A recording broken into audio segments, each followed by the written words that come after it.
Before the opening bell, U.S. indices closing mixed on Wednesday. Shares in automobiles and components, capital goods and energy sectors all closing lower, while shares in tech, hardware and equipment, real estate and commercial and professional services, they gain traction.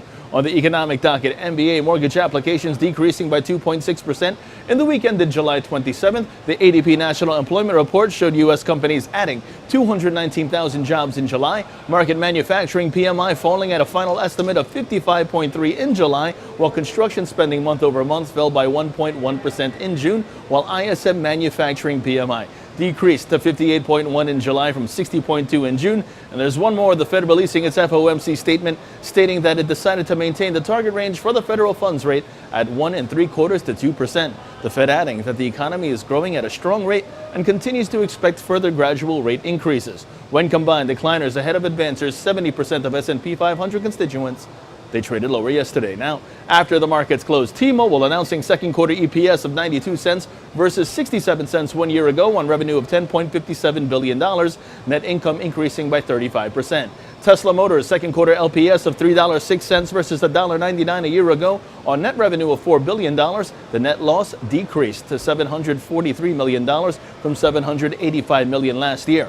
Ford seeking to sell its money-losing business unit in South America. This reported by Bloomberg citing sources, while Starbucks announcing a strategic retail partnership with Alibaba to pilot delivery services in China.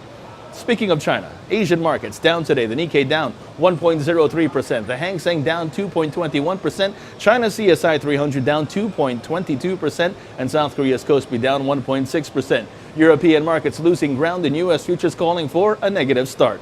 Now, in terms of expectations today, Dow DuPont second quarter EPS seen at $1.30 on sales of approximately $23.7 billion. Aetna second quarter EPS seen at $3.04, while Activision Blizzard second quarter EPS seen at 35 cents on sales of approximately $1.4 billion. Now, on the economic docket, 8:30 in the morning, we have initial and continuing jobless claims figures. 10 o'clock, we have June factory orders as well as June durable goods orders. And in the markets, the S&P 500 sees the downside prevail, and that's in focus as the relative strength index advocates for further decline.